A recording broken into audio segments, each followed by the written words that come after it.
교독합니다.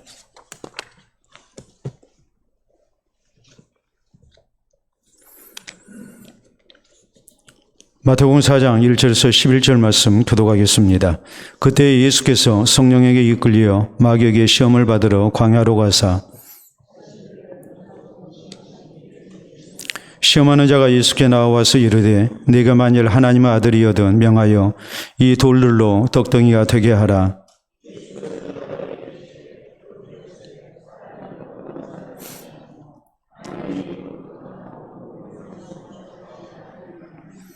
이에 마귀가 예수를 거룩한 성으로 데려다가 성전 꼭대기에 세우고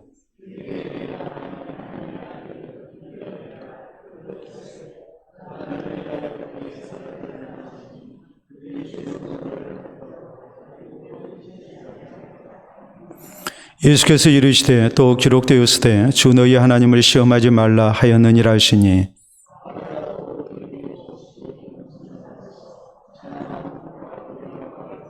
이르되 만일 내게 엎드려 경배하면 이 모든 것을 내게 주리라.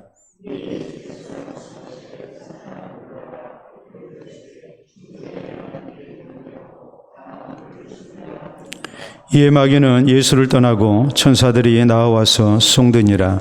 아멘. 기도하고 말씀 받도록 합니다.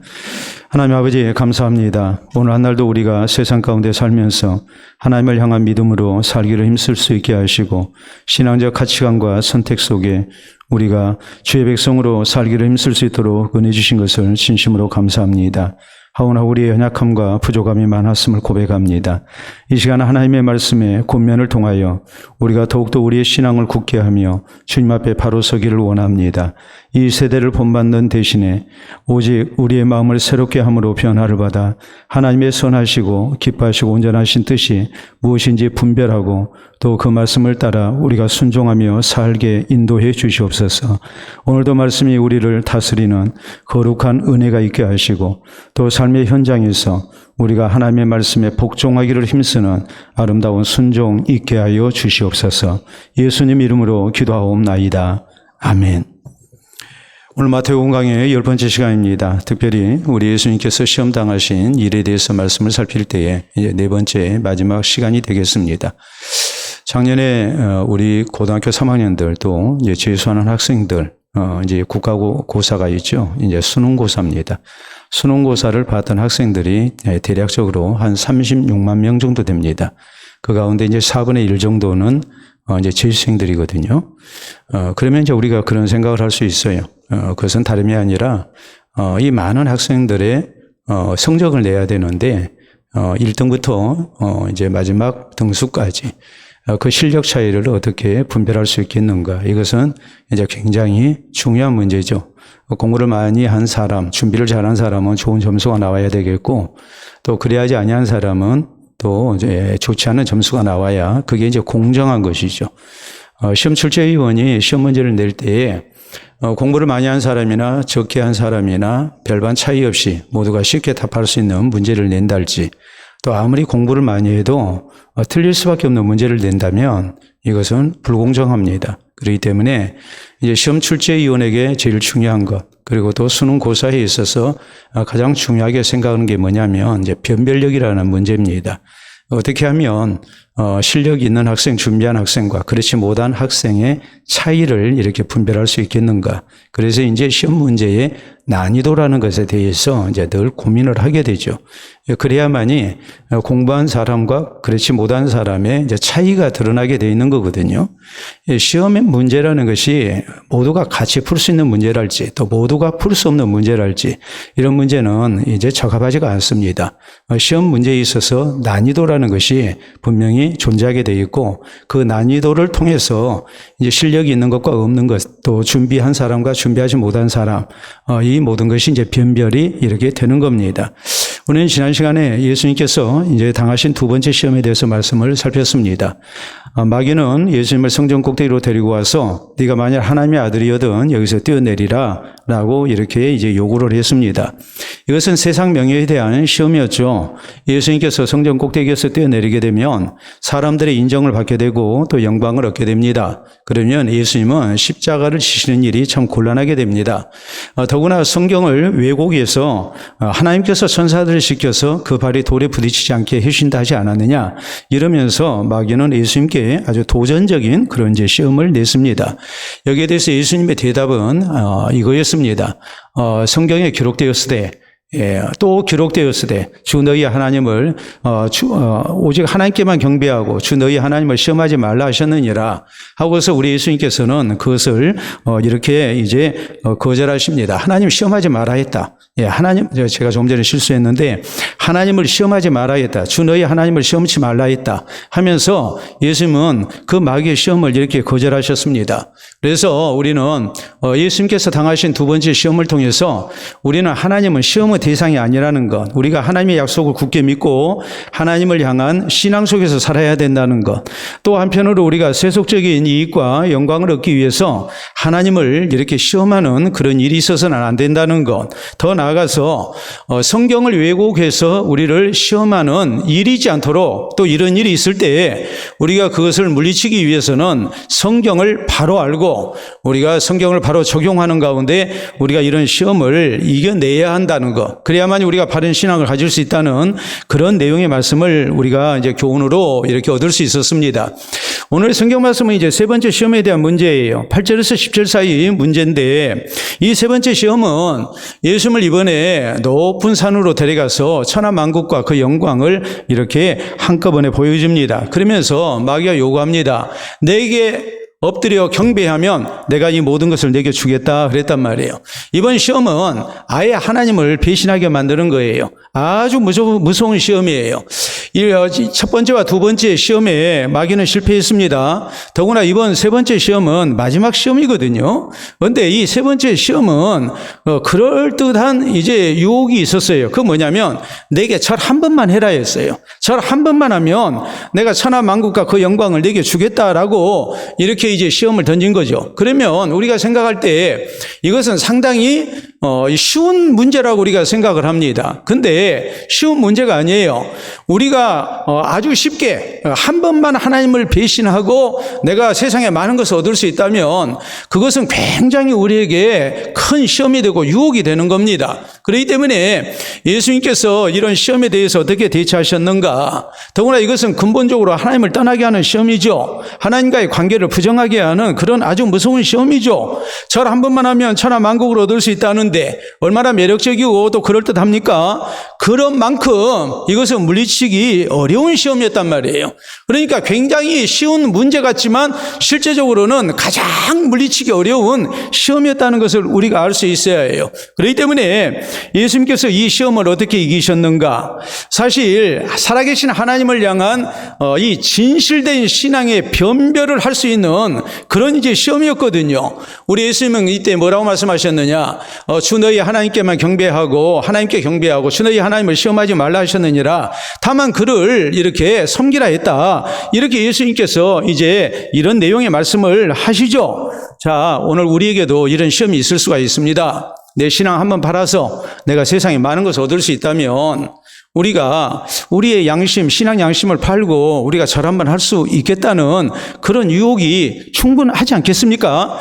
그렇기 때문에 우리 예수님께서 이런 시험을 어떻게 이기셨는가? 이런 시험을 우리가 이겨내야 진실된 신앙으로 우리가 인정을 받을 수가 있단 말이에요. 그렇기 때문에 우리 예수님께서 이 시험을 이겨내신 그 방법을 우리가 잘 살피는 가운데 우리에게도 이런 종류의 시험이 이렇게 있게 될 때에 우리가 그것을 과감하게 물리치고 또 승리하는 성도, 그래서 신앙, 진실된 신앙의 이 변별력을 이제 나타내는 이 입증하는 그런 이제 신실한 하나님의 백성으로 우리가 인정을 받고 또 하나님이 사랑하시는 그런 성도 되는 것, 이것이 우리가 궁극적으로 지향해야 할 우리의 모습이 되어야 된다는 것을 우리가 명심하고 오늘 성경 말씀해 주시는 교훈을 우리가 생각해야 합니다. 자, 그러기 위해서 우리는 천하만국과 세상 영광에 대한 바른 이해가 있어야 해요.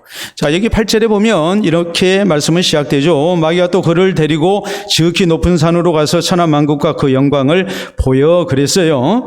자, 여기 지극히 높은 산 그랬는데 이 지극히 높은 산이 어떤 산일까? 이제 두 가지로 우리가 생각할 수 있어요. 실제적으로 아주 높은 산을 얘기한다. 당시 가나안 땅에 가보면은 이제 높은 산이 대략적으로 이제 세 군데 산이 있어요. 세 군데 산이 있는데 먼저는 이제 이 느보산이 있습니다. 느보산이 이제 해발 한 이제 700 한 몇십 미터 되는 산이거든요. 그래서 이제 느보산에 올라가 보면 여기가 이제 다름이 아닌 모세가 가나안 땅을 바라보고 죽었던 장소입니다. 그래서 오늘 요르단 땅이거든요. 그래서 이제 거기서 보면 이렇게 가나안 지역이 쭉 보여요. 그래서 가나안 지역이 이렇게 잘 보이는 대략적으로 뭐 몇십 킬로 밖까지 거기에서 이렇게 다 볼 수 있는 그렇게 이제 상당히 높은 산이에요. 그쪽에서는. 그 다음에 이제 느보산 줄기에 있는 또 비스가산이 있습니다. 우리가 성경에 보면 모세가 죽었던 산이 뭐 느보산이다, 또 비스가산이다, 이렇게 이제 두 가지로 나오죠. 근데 이것은 이제 우리가 쉽게 이렇게 생각하면 돼요. 지리산이 있고 지리산에 천왕궁이 있다라고 생각하면 돼요. 이런 식으로 이제 느보산과 비스가산은 이제 한 산에 이렇게 한 산 줄기에 이제 존재하고 있는 산들이에요. 그러니까 이 산들이 가나안 땅을 한눈에 바라볼 수 있는 그런 이제 위치에 있는 아주 높은 산입니다. 그러나 대략적으로 해발 한 800m도 안 되는 그런 산이에요. 그러면 가나안 땅에서 가장 높은 산이 어디일까? 헐몬산이거든요. 헐몬산은 대략적으로 2814m니까 백두산이 2744m니까 백두산보다 더 높은 산이에요. 상당히 이제 높은 산이에요. 상당히 높은 산인데 우리가 현실적으로 아무리 높은 산에 올라갔다 한들 천하만국과 그 영광을 다 보여줄 수 있느냐? 그것은 불가능하다고 우리가 봐야 해요. 그렇기 때문에 이것은 아마도 환상의 산을 얘기할 것이다라고 봐요. 환상의 산을 통해서 마귀가 그럴듯한 이런 이제 모습을 세상 영광, 천하만국과 세상 영광을 보여준 것이 아니냐? 왜냐하면 육신을 입고 계신 예수님께서 현실적으로 이렇게 천하만국을 볼 수 있는 그런 높은 산은 존재할 수가 없거든요. 우리가 히말라야 산에 올라간다고 그래서 히말라야 산에서 지구 전체를 볼 수 있겠습니까? 세상 천하만국을 볼 수 있겠습니까? 그건 불가능한 일이지 않습니까? 예, 마찬가지죠. 그렇기 때문에 이것은 마귀가 순식간에 이렇게 천하만국의 영광을 이렇게 환상의 산에서 보여준 것이다. 환상으로 보여준 것이다. 이렇게 이제 해석을 합니다. 실제적으로 우리가 누가복음 4장 5절에 있는 말씀을 보면 성경이 이렇게 기록을 해요. 순식간에 천하만국을 보여줬다 그랬어요. 그러니까 환상 가운데 보여준 것이 틀림이 없습니다. 자, 멀리서 볼 때에 천하만국과 그 영광 대단하게 보이죠. 그러나 가까이서 보면 실상은 그리하지 못할 때가 많잖아요. 우리가 그런 얘기를 많이 하죠. 혹시나 했더니 뭐더라? 역시나. 우리가 그런 얘기를 많이 하잖아요.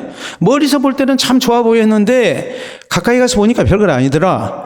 산이라는 것도 그렇죠. 우리가 멀리서 보면은 산이 굉장히 아름다워 보이지만 가까이 가서 보면 뭐 별로 좋지 못한 냄새도 나고 또 좋지 못한 그런 뭐 오물 같은 것도 우리가 볼 수 있는 것 아니겠습니까? 멀리서 봐서 좋아 보이는 것이 다 좋아 보이는 것 진짜 다 좋은 건 아니단 말이에요. 멀리서 봤을 때 좋은 것이지 가까이서 보면 그게 아닌 경우가 세상에 많아요. 그렇기 때문에 이것은 무엇을 얘기하느냐 했을 때에 우리가 마귀가 보여준 천하만국과 그 모든 영광들 이런 것을 우리는 멀리서 보면 다 좋아 보이는 것이지 가까이서 볼 때 그 모든 것이 꼭 좋은 것만은 아니다라는 사실을 우리가 생각을 해야 해요. 여러분 돈이라는 거 얼마나 좋습니까? 권력이 얼마나 좋습니까?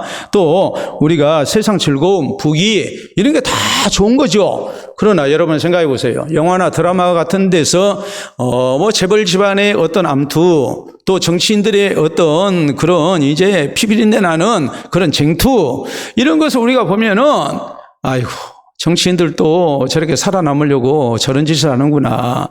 자기 권력을 지키기 위해서 저런 못된 짓을 하는구나. 뭐 재벌 집안이라고 그래서 좋은 줄 알았더니 그것도 아니네. 우리가 그런 생각을 하면서 드라마나 영화를 통해서 저들의 치부를 우리가 이렇게 낱낱이 보게 되면 거기에 대한 환상이 깨지는 경우가 굉장히 많잖아요. 우리가 세상 영광에 도취되지 않고 세상 영광으로 인한 시험을 피하기 위해서는 우리가 세상 영광이라는 것이 우리 눈에 보이는 대로 우리가 알고 있는 대로 꼭 좋은 것만은 아니라는 사실을 우리가 명심을 해야 한다는 말이에요. 여러분, 세상 영광을 얻기 위해서, 세상 것을 얻기 위해서 양심을 판 사람들도 많고, 다른 사람 죽이고 얻은 권력도 많고, 또 거짓된 명예도 많고, 내가 빼앗았던 것을 빼앗기지 않기 위해서 또 온갖 비리와 불의를 저지르는 그런 경우도 우리가 얼마든지 많이 볼 수가 있잖아요. 꼭 영화와 드라마뿐만이 아니라 실제적으로 오늘 우리 사회에서 일어나는 여러 가지 현실들을 보면 우리가 그런 것을 어느 정도 우리가 다 짐작할 수가 있잖아요. 우리 성도가 세상 영광 때문에 신앙을 파는 일이지 않기 위해서 우리가 가져야 할 신앙의 자세는 무엇인가? 우리는 세상에 대한 바른 이해를 가지고 있어야 해요. 여러분, 롯이라는 사람이 아브라함을 따라서 이렇게 고향을 떠났습니다. 그리고 하나님의 복주심으로 그가 크게 번성했습니다. 그런데 아브라함의 목자와 롯의 목자 사이에 이제 부족한 이 초지 때문에 결국 다툼이 있게 됐고, 그래서 이제 아브라함이 과감하게 신앙 안에서 양보를 하죠. 그래서 내 앞에 너는 들이 있지 아니하느냐. 네가 먼저 선택을 해라. 네가 좌하면 내가 우하겠고 네가 우하면 내가 좌하겠다. 그래서 이제 롯이 눈을 들어서 보니까 소돔 쪽 땅이 굉장히 기름지고 좋아 보였거든요. 이 대목을 성경은 뭐라고 말씀을 했느냐? 여호와의 동산 같고 애굽 땅과 같았다 그랬어요. 여호와의 동산 같았다라는 말은 굉장히 기름지고 좋았다는 말이죠. 또 애굽 땅 얼마나 기름진 땅입니까? 그렇기 때문에 당시 가나안 땅에 살고 있는 원주민들이 흉년 들면 너도 나도 애굽으로 유지해서 거기서 양식 얻어서 생존했잖아요. 롯이 볼 때에 소돔성은 그렇게 기름지고 좋은 땅이었어요. 여호와의 동산 같고, 그리고 이 소돔성은 애굽 땅과 같았단 말이에요. 그런데 성경은 뭐라고 말씀하십니까? 소돔성은 죄악이 가득한 성읍이었고 하나님께서 멸하실 성읍이었다고 이렇게 기록을 합니다. 겉으로 보기에는 좋아 보였어요. 그러나 그 내막을 우리가 들춰보면 그 소돔성은 들어가서는 안 되는 성읍이었어요. 근데 롯은 그것을 보지를 못한 겁니다. 세상의 영광을 보고 그는 신앙을 팔고 만 거예요. 그래서 결국 비참한 그런 결국을 맞이하게 되죠. 여러분, 요한일서 2장 15절은 우리 성도에게 이렇게 말씀합니다. 너희는 이 세상을 사랑하지 마라. 너희가 눈으로 봐서 좋아 보이는 세상의 이 좋은 것들, 그건 다 지나가는 것들이다. 영원한 것이 절대로 아니다 라고 말씀을 해요. 우리가 그것을 얻기 위해서 내 인생을 걸고 또 어떤 경우는 내 신앙까지 팔고 했는데 실상 그것을 놓고 보면 별것도 아니더라 이 말이에요. 정말 그만한 가치가 있는 것이었는가 했을 때에 우리는 후회할 수밖에 없는 그런 결과를 얻게 될 것이라고 성경은 우리에게 경고를 하고 계시는 겁니다. 그래서 옛말에 그렇게 얘기를 했죠. 화무 11홍이다. 아무리 아름다운 꽃도 붉게 핀 꽃도 열흘을 못 가는 법이다. 또 권불 10년이라고 그랬거든요. 권세가 10년을 못 가요. 지금 우리나라 형편을 놓고 보면 권불 5년이죠.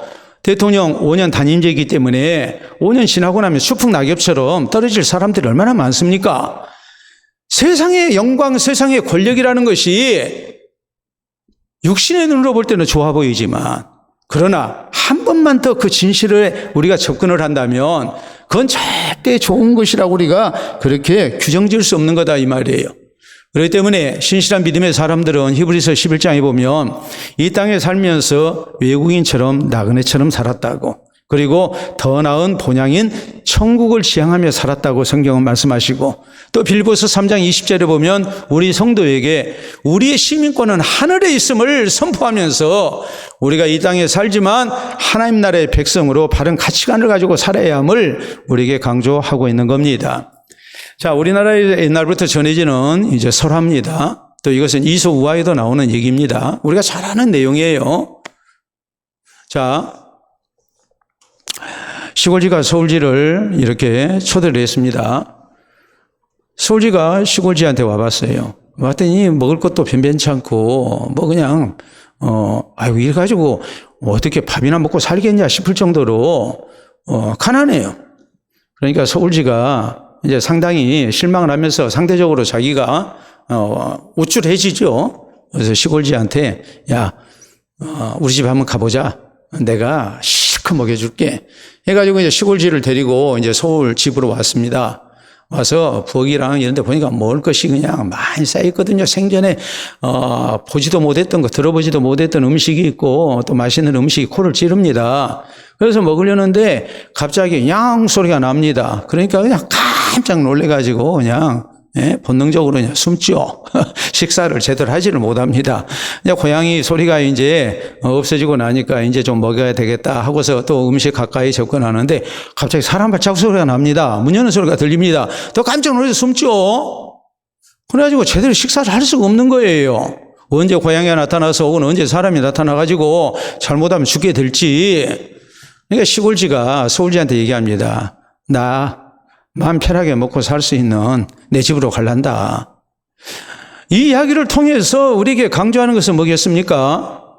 여러분, 우리가 세상적으로 부귀영화 추구하다가 우리 마음의 평안을 뺏길 수 있다는 것을 얘기하거든요. 우리가 더 중요한 것을 이룰 수 있다는 것을 얘기하는 거거든요. 근데 우리 그리스도인이 얼마든지 그럴 수 있어요. 우리가 세상 속에서 살고 있기 때문에 세상의 영광, 또 부귀영화 이런 것을 보게 되면 우리는 우리의 신앙의 가치관이 흔들릴 때가 많아요. 그리고 세상이 참 좋아 보여요. 그러다가 결국 우리는 대마처럼 세상을 사랑해서 신앙에서 멀어지고 마는 겁니다. 세상 속에서 우리가 살기 때문에 우리는 세상의 정체를 바로 알아야 하고 세상에 대한 바른 이해를 가져야 해요. 세상은 천하만국은 또 그 영광은 멀리서 보면 좋아 보여요. 그러나 가까이 가서 보면 그 내막을 우리가 들춰보면 이것은 어떤 경우 우리의 양심을 버리게 합니다. 어떤 경우 우리의 신앙을 버리게 합니다. 어떤 경우 우리의 진실을 버리게 합니다. 어떤 경우 우리의 친구를 버리게 합니다. 우리로 하여금 하나님 앞에 바로 살지 못하게 하는 거예요. 그렇기 때문에 우리가 천하만국과 그 영광을 보게 될 때에 우리는 내 눈에 보이는 것이 다가 아니다는 것을 알아야 해요. 겉으로 보기에는 좋아 보이지만 그 속은 절대 좋은 것이 아니다라는 것도 우리가 생각을 해야 해요. 세상은 겉으로 봐서 좋은 거예요.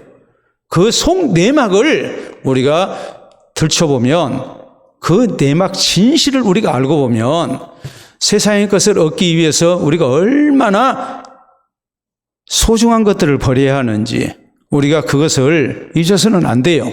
그래서 우리가 눈에 보이는 세상과 세상 영광 때문에 우리의 신앙을 파는 일이 있지 않도록 우리가 조심하고 또 조심해야 합니다. 자, 두 번째, 오늘 성경은 오직 하나님만이 이 세상의 주인 되심을 우리에게 이제 명심할 것을 강조합니다. 자, 9절에 보면 이르되 만일 내게 엎드려 경배하면 이 모든 것을 내게 주리라 그랬거든요. 자, 마귀가 순식간에 천하만국과 그 영광을 보여주면서 내게 엎드려 경배하면 절하면 내가 이 모든 걸 내게 주겠다 그랬어요. 여러분, 줄 수 있는 존재는 주인이 줄 수 있는 겁니다. 그렇잖아요? 주인이 아닌 자가 줄 수 있다는 것은 그건 사기당한 것과 똑같아요. 줄 수 없는데 줬다면, 지가 주인 행세를 했다면 그건 잘못해도 한참 잘못된 것이죠. 소유권 자체가 없는 사람이 내게 줬다면 그것은 절대 내 것이 될 수가 없어요. 여러분, 천하만국과 그 영광은 누구의 것입니까? 하나님의 것이지 마귀의 것이 아니에요. 하나님이 세상의 주인이세요.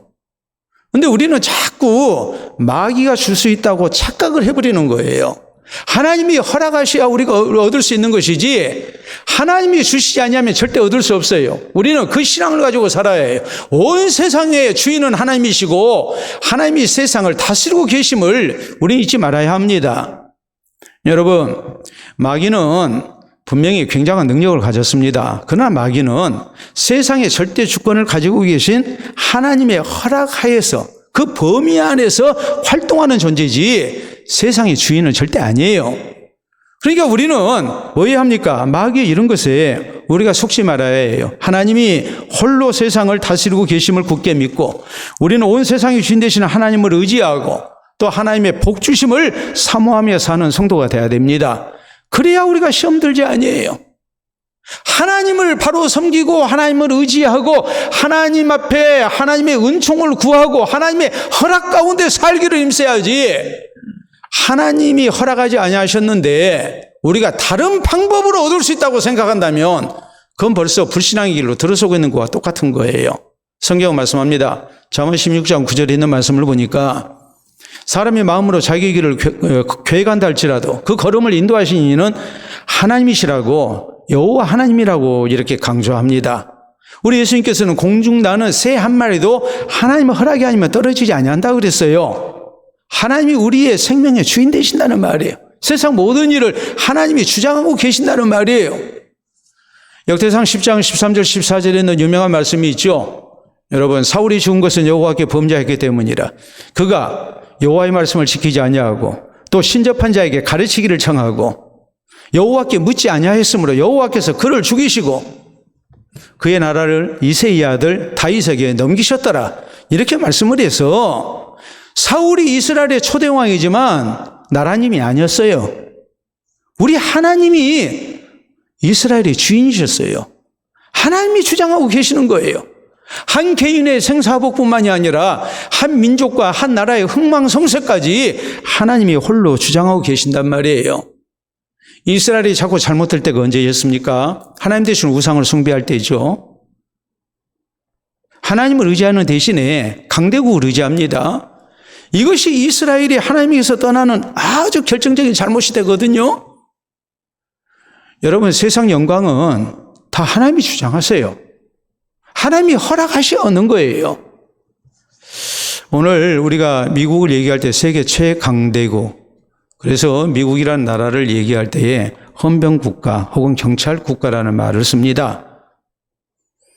세상에 모든 질서를 미국이 이렇게 주장하는 것 같아요. 현실적으로 그래요.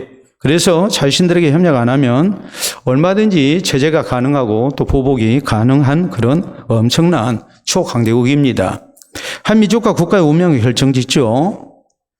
어떤 경우 친미 정권을 세워요. 멀쩡한 나라도 이렇게 쿠데타를 일으켜가지고 미국 마음에 안 들면 그 정권을 무너뜨리고 미국의 협조적인 그런 정권을 세우고 자기들 마음대로 이렇게 주장을 합니다.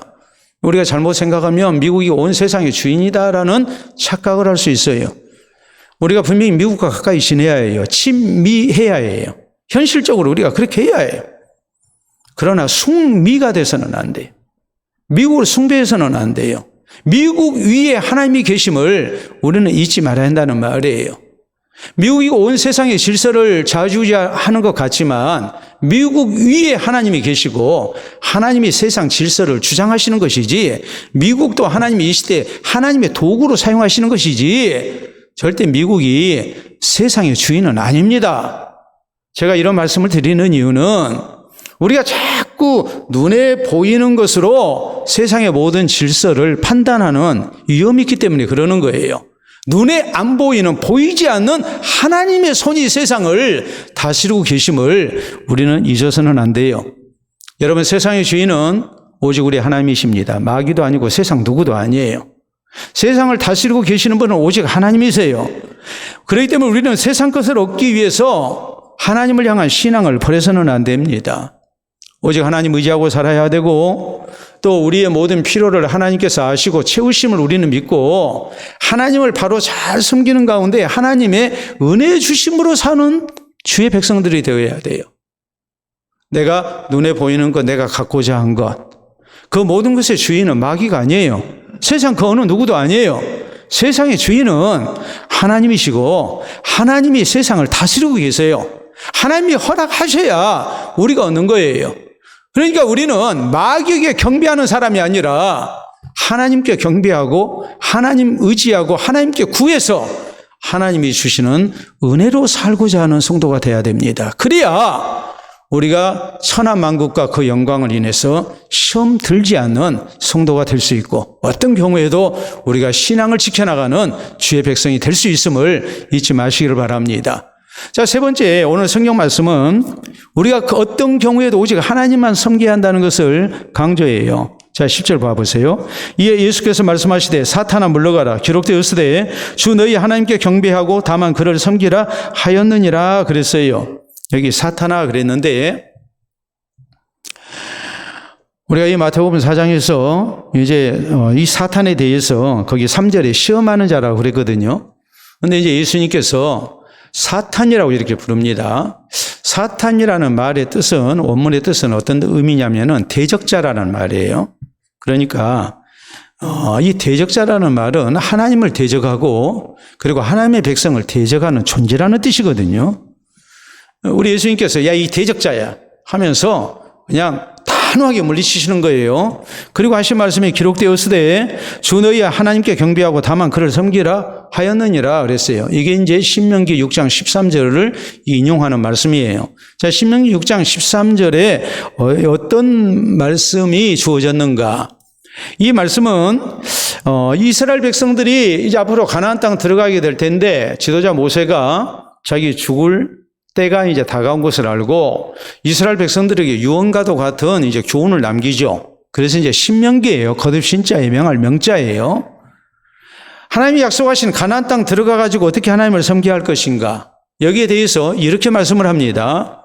내 하나님 여호와를 경외하며 그를 섬기며 그의 이름으로 맹세할 것이니라 그랬어요.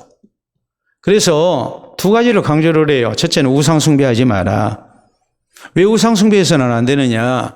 안 되는가? 오늘의 너희를 있게 하신 것은 우상이 아니라 하나님이셨다는 사실을 강조를 해요. 하나님께서 애굽의 종살이에서 구원해 내셨습니다. 또 광야 40년을 살게 하셨습니다. 그래서 오늘 우리가 하나님의 복을 누리는 백성이 돼서 약속하신 가나안 땅 들어가게 됐어요. 그러니까 우상 숭배해서는 절대 안 된다. 우리가 오늘 자유민이 돼서 이렇게 복받는 민족이 된 것은 순전히 하나님의 은혜로 인한 것이다. 그러니까 우상 숭배해서는 안 된다. 우상이 너희를 지켜주고 우상이 너희를 구원하고 우상이 너희에게 복을 준 게 아니다. 그러니까 앞으로 가나안 땅 들어가서도 오직 우상은 숭배하지 말고 하나님만 섬겨야 된다. 근데 모세가 그것만 말하는 게 아니라 두 번째로 강조했던 것은 오직 하나님 말씀에 순종할 것을 강조합니다. 너희 조상들이 광야 생활하면서 하나님 섬긴다면서 자꾸 우상을 숭배하고 또 하나님 말씀에 불순종하고 그래서 출애굽한 너희 부모 세대가 다 죽지 않았느냐. 그러니까 너희는 가나안 땅 들어가서 오직 하나님만 섬기는 것이 뭐로 나타나야 하느냐. 하나님 말씀에 대한 순종으로 나타나야 된다. 이것을 모세가 강조하거든요. 경배의 대상은 오직 하나님 한 분뿐이고 하나님 말씀에 대한 순종이 하나님만을 섬기는 중요한 증거가 된다는 것을 강조를 했어요. 그래서 십계명 가운데 제1계명이 무엇입니까? 내 앞에 다른 신을 내게 두지 마라. 애굽의 다신교 우상문화 여기에 젖어서 이스라엘 백성들이 살아오지 않았습니까? 또 가나안 땅 들어가게 되면 또 우상 문화 속에 살게 될 거예요. 그러니까 너희는 지금까지 우상 문화 속에서 살아왔지만 우상의 정체를 알았으니까 하나님이 너희를 구원하셨고 하나님께서 너희를 여기까지 인도해 주시고 또 하나님께서 앞으로 가나안 땅 들어가게 하셔서 하나님의 복을 주실 테니까 너희는 가나안의 우상 문화에 미혹받아서는 안 된다. 가나안 땅 들어가서도 오직 하나님만 섬겨야 된다. 이것을 아주 귀에 밝히도록 이렇게 강조를 하고 있는 거예요. 이런 상황 속에서 주신 말씀이 바로 신명기 6장 13절이에요. 주 너희 하나님께 경배하고 오직 그만을 섬겨야 된다. 그의 이름으로 맹세해야 된다. 이렇게 강조를 하고 있는 것이죠. 오늘 우리가 예수님이 당하신 세 번째 시험을 이겨내기 위해서 우리가 가져야 할 신앙의 자세는 무엇일까요? 오직 하나님 한 분만이 우리의 경배의 대상인 것을 잊지 말아야 해요. 성경의 여호수아는 모세의 가르침을 상기시키면서 죽기 전에 백성들에게 그렇게 요구를 하죠. 오늘날 너희 섬길 자를 택하라. 오직 나와 내 집은 여호와만 섬기겠노라 그러거든요. 하나님만 섬기겠다. 다니엘과 그의 세 친구는 우상 숭배를 거절합니다. 왕이 만든 신상에 절하는 것을 거절합니다. 오직 하나님만 섬길 것을 천명합니다. 그리고 그들은 죽음의 자리도 마다하지 않았습니다. 왜요? 하나님만이 우리의 경배의 대상이 되시기 때문에 그러는 거예요. 저희가 만약에 하나님만을 섬기고자 하는 신앙의 자세가 없었다면 지금 눈앞에 보이는 것이 바벨론의 영광이에요. 마귀가 예수님께 천하만국과 그 영광을 보여준 것처럼 왕의 총애받는 신하로서 세상의 영광을 누릴 수 있는 그럴듯한 시험거리가 저희 앞에 있었습니다. 한 번만 절하라는 거예요. 느부갓네살 왕이 그랬거든요. 야, 두 번도 말고 한 번만 절해라. 한 번만 절하면 다 끝난다. 예수님께 마귀가 시험한 것도 똑같아요. 한 번만 절하라는 거예요. 그런데 거절하죠. 죽음을 각오하죠. 왜요? 하나님만 경배의 대상이니까. 이 하나님만 경배의 대상이라는 것이 우리에게 분명하지 아니하면 우리가 시험 들게 돼 있단 말이에요. 여러분, 우리가 세상의 종교를 이제 얘기할 때 우리가 예를 들어서 로마 가톨릭, 우리가 천주교라고 얘기를 합니다. 하늘의 주인이라는 말이에요. 하늘의 주님이라는 말이에요. 그래서 로마 가톨릭 천주교에서는 뭐라고 얘기하느냐? 하느님이라고 그래요. 하느님, 하늘에 계신 주님이라는 말이에요. 그런데 우리 개신교에서는 하느님이라 하지 아니하고 뭐라고 말합니까? 하나님이라고 말을 합니다.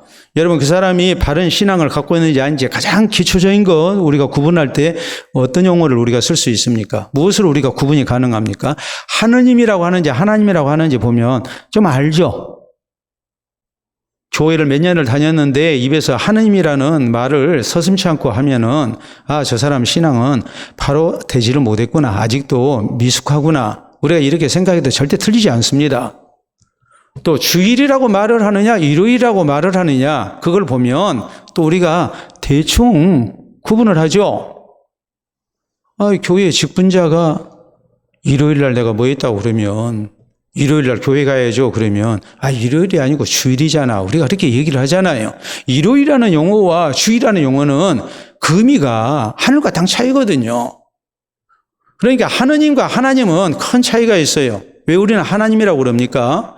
십계명 가운데 제1계명에 있는 말씀대로 나 외에 다른 신 잊지 말게 하라. 오직 하나님, 유일신교예요.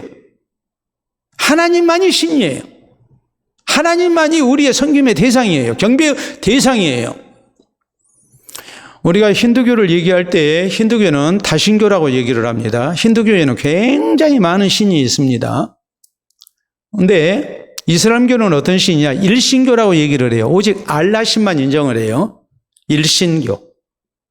불교는 뭐라고 얘기하느냐? 범신교라고 얘기를 합니다.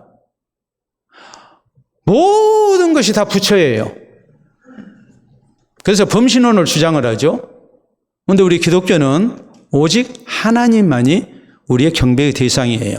그래서 우리는 유일신교라고 이렇게 말을 합니다. 일신교가 아니에요. 일신교는 많은 신들 가운데 딱 하나만 섬긴다는 말이고 유일신교는 세상에 참신은 한 분밖에 없다는 것을 말하는 거예요.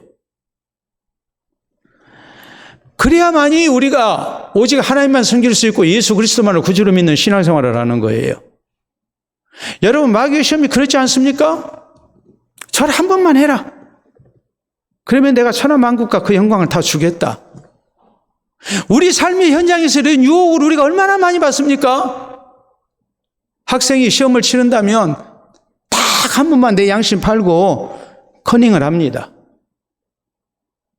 직장이나 기업인이 사업하는 사람이 많은 이익이 내 눈앞에 있으면 딱 한 번만 신앙 양심을 팔면 돼요. 그러면 내가 세상 영광을 얻어요. 내 눈에 보이는 그럴듯한 것, 내 앞에서 어른거리는 것을 내가 내 것으로 만들 수가 있어요. 그래서 우리는 뭐합니까? 마귀에게 절을 하는 거예요. 이것이 굉장히 쉬운 시험 같지만 제일 어려운 시험이에요. 왜요? 너무 쉬우니까 우리가 쉽게 굴복할 수 있다는 얘기예요. 뭐 살아계신 하나님을 부정하기 위해서 우리가 뭐 하나님은 신이 아니다, 예수님은 우리의 구주가 아니시다, 뭐 이런 식으로 우리가 막 적극적으로 부정하는 시험이 아닙니다. 눈 한번 찔끔 감고 우리가 마귀에게 절 한 번 하면 끝나는 시험이에요. 그러나 우리는 그 한 번의 절도 할 수가 없는 거예요. 왜요? 하나님만이 우리의 경배의 대상이기 때문에. 하나님 외의 것에게 우리의 양심을 팔 수가 없는 것이고 우리가 굴복당할 수가 없는 거예요. 오직 하나님만 섬겨야 된다는 이 분명한 신앙의 자세가 있지 아니하면 우리는 눈 찔끔 감고 한 번 절할 수 있어요. 그러니까 이 신앙이 그래서 중요한 거예요. 오직 하나님께만 경배하는, 하나님께만 절하는, 오직 하나님만을 내 하나님으로 섬기고자 하는 이 분명한 신앙의 자세가 있지 아니하면 우리는 믿음 지켜나가기가 참 힘들다라는 것을 잊어서는 안 됩니다. 여러분, 오늘날 우리가 반려견을 키우신 분들이 참 많습니다. 근데 개가 몇 년 키우면 저절로 말을 잘 듣고 그러는 게 아니죠. 잘 아시잖아요. 개도 학교를 다녀야 합니다. 그렇잖아요. 개들이 다니는 학교가 있을까요? 없을까요? 반려견 스쿨, 반려견 훈련 학교, 있거든요. 사진 한번 보도록 하겠습니다. 여러분 사진 보시게 되면 키움 반려견 놀이터. 말이 놀이터지. 학교입니다. 학교. 또 다음 볼까요? 저렇게 올 프로그램. 멍스쿨 유치원. 개들 다니는 유치원에 시간표예요. 개들도 저렇게 공부하고 배워야 한다니까요. 다음 사진 보시게 되면 반려견 문제 행동 교정 교육 해가지고 서당개라고 됐어요. 종로구에서 하는 건데 서툰 당신의 개. 우리가 서당개 3년이면 풍어를 읊은다고 그러는데 서당개가 저절로 풍어를 읊는 게 아닙니다. 오히려 서당개가 서툰 당신의 개예요. 그래서 종로구청에서 반려견 키우시는 분들에게 지금 서비스를 제공하는 거예요. 예? 종로 학당에 등록을 해서 당신의 서당개가 공부하게 해라는 거예요. 그래야 반려견이 주인을 바로 알고 주인의 말을 들어요. 그래야 평생에 반려견이 될 수 있어요. 인생길을 같이 갈 수 있어요. 반려견이라는 말이 바로 그 말이거든요. 애완견이라는 말은 내가 사랑하고 노는 장난감 같은 존재라는 말인데 애완견이라는 말을 쓰지 않습니다. 내 인생의 동반자로 반려견이라고 지금 하고 있는 거예요. 근데 말을 잘 들어야 반려견이 되는 것이죠. 반려견 학교에서 반려견이 주인의 말에 절대적으로 복종케 하기 위해서 하는 아주 보편적인 훈련이 있습니다.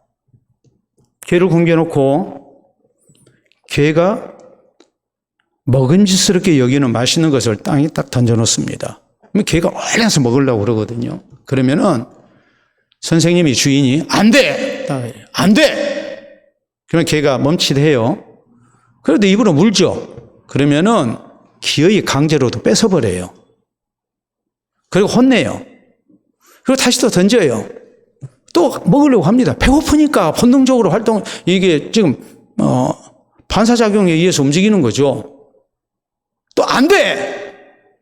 그러면 또 멈칫합니다. 또 입으로 물죠. 워낙 배가 고프니까. 근데 그걸 또 뺏고 또 벌을 주고 이러기를 계속 반복을 하면 나중에는 아무리 배가 고파도 딱 던져놓잖아요. 그러면은 개가 그걸 보고 달려가다가도 딱 주인을 쳐다봐요. 주인이 안 되라고 말하는가 말을 하지 아니한가. 이래서 주인의 말을 듣도록 훈련을 시켜요. 그러지 않느냐면 서당개가 되는 거예요. 서툰 당신의 개가 되는 거예요. 반려견이 못 돼요. 여러분, 우리가 살아계신 하나님을 섬기고 하나님이 내 인생길에 평생도록 동행해 주시기를 원한다면, 하나님이 우리의 반려자가 되기를 원하신다면 우리에게 필요한 것이 뭐겠습니까? 우리는 오직 하나님의 말씀에 순종하고 하나님의 뜻을 살피고 우리는 하나님 말씀대로 살고자 힘쓰는 성도가 되어야 돼요. 하나님만을 섬기는 성도가 되어야 돼요. 오늘 우리가 세상 가운데서 살 때에 우리 눈에 보이는 천하만국과 세상의 영광들, 마귀가 힘없이 우리를 유혹합니다. 절 한 번만 해요. 내가 줄게. 네가 절 한 번만 하면, 네가 한 번만 신앙 양심을 팔면, 네가 한 번만 거짓말하면, 네가 한 번만 하나님 말씀을 어기면 네가 원하는 것을 얻을 수 있어. 이거 얼마나 좋아 하면서 우리를 끊임없이 유혹하는 거예요. 우리를 시험하는 거예요. 그때마다 우리가 가져야 할 신앙의 자세는 무엇입니까? 세상 영광은 멀리서 보는 것과 가까이서 보는 것이 다르다는 것을 알아야 해요. 멀리서 볼 때 좋은 것이지 가까이서 볼 때는 절대 세상 것이 그렇게 매력적이고 좋은 것은 아니라는 사실을, 그 이면에 숨겨져 있는 진실된 것을 우리가 볼 수 있어야 해요. 또 우리는 뭐 해야 되겠습니까? 세상의 모든 것의 주인은 오직 하나님 한 분이라는 것을 잊지 말아야 합니다. 마귀가 주는 것 아니에요. 살아계신 하나님께서 우리 삶을 주장하고 계세요. 하나님은 누구에게 주십니까? 오직 하나님만을 섬기고 하나님을 향한 신앙으로 살고 진실되게 살고자 하는 성도, 순종하며 사는 성도, 그 성도의 형편을 살피시고 필요한 것을 공급하시는 하나님이십니다. 하나님의 나라와 의를 구하며 믿음으로 살고자 하는 성도에게 필요한 것을 채워주시는 하나님이세요. 그 하나님을 믿고 오직 하나님만을 섬기고자 하는 신앙의 자세가 우리에게 있어야 해요. 그래야 우리는 이 시험을 이겨낼 수 있어요. 세상 것 참 좋아 보일 때마다, 그리고 우리의 신앙을 팔고자 하는 유혹을 우리가 느낄 때마다, 마귀가 한 번만 잘하라고 우리를 시험할 때마다 우리는 우리 예수님처럼 오직 하나님 한 분만을 바로 섬기고자 하는 신앙의 자세가 분명해야 합니다. 우리는 지난 시간까지, 오늘까지 해서 전체 4시간 동안 예수님이 당하신 3가지 시험에 대해서 말씀을 살폈습니다. 오늘 성경 말씀은 마지막 11절에 이렇게 말씀합니다. 예수님께서 이런 3가지 모든 시험을 이기셨습니다. 이에 마귀는 예수를 떠나고 천사들이 나와서 수종드니라. 시험을 이기셨을 때에 우리 하나님께서 주시는 아름다운 영광이 있었음을 말씀합니다. 우리 역시 마찬가지입니다. 마귀의 시험을 당할 때 우리가 주를 향한 신앙으로, 믿음으로, 또 하나님의 말씀으로 하나님의 신실하신 약속을 붙들고 우리가 시험을 이겨내게 될 때에 우리 하나님이 더욱 사랑하시고 아끼시는 은혜가 우리를 기다리고 있음을 우리가 믿으면서 우리 삶의 현장에서 만나는 많은 시험들을 우리가 능히 이겨내는 우리 모두가 될 수 있기를 바랍니다. 우리 함께 기도합니다. 오늘도 세상 가운데 살면서 우리가 신앙을 지킨다는 것이 결코 만만치 않았음을 우리는 경험했습니다. 앞으로도 마찬가지일 겁니다. 오늘 주신 말씀 기억하면서 천하만국과 그 영광을 볼 때에 내가 신앙 양심 팔고 한 번만 마귀에게 절하며 모든 것을 얻을 수 있다고 유혹할 때에 내가 어떤 신앙의 자세를 가져야 할 것인가. 분명히 우리의 바른 신앙을 우리가 지켜나갈 수 있어야 합니다. 오늘 주신 말씀 따라서 더욱더 아름다운 신앙의 고백, 다짐이 우리에게 있기를 바랍니다.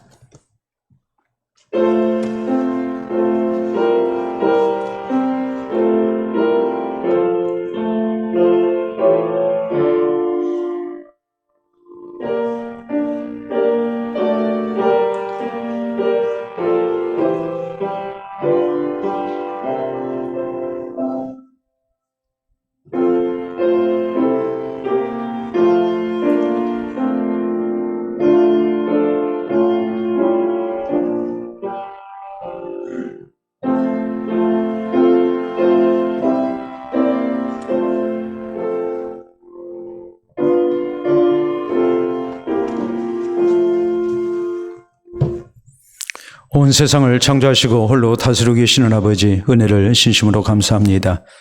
오늘 주신 말씀을 통하여 온 세상의 주인 되신 하나님, 이 하나님만이 우리의 경배의 대상인 것을 다시 한번 깨닫게 하시고 살아계신 하나님 앞에 합당한 모습으로 살아 또 주의 돌보심과 또 주께서 공급해 주시는 은혜로 살 것을 우리에게 다시 한번 깨닫게 해주시니 참으로 감사합니다. 세상 천하만국의 영광을 보며 우리가 이로 인한 시험을 만나게 될 때에 오늘 주신 말씀이 우리에게 늘 기억되게 하여 주시옵소서. 세상의 주인 되신 하나님을 잊지 말게 하시고 살아계신 하나님 앞에 경배하며 이 하나님만을 섬기고 하나님을 향한 신앙으로 살게 하시사 그럴듯한 세상 영광 때문에 우리의 신앙 버리는 일이 있지 않게 하시고 마귀에게 절하는 일이 있지 않도록 우리를 지켜주시옵소서. 시험 가운데서 우리의 신앙이 더욱 아름답게 지켜지게 하시고 빛을 내게 하시고 하나님 앞에 인정받는 아름다운 모습만 있기를 원합니다. 그래서 주님께서 우리를 더욱 사랑해 주시고 신앙으로 살고자 하는 성도에게 임재하시는 살아계신 하나님을 체험케 하는 은혜를 베푸시사 이 땅 사는 날 동안 주님과 늘 동행하는 주의 성도들 되게 하시고 주의 선한 길로 인도함을 받는 우리 모두 될 수 있도록 역사하여 주시옵소서. 예수님 이름으로 기도하옵나이다. 아멘.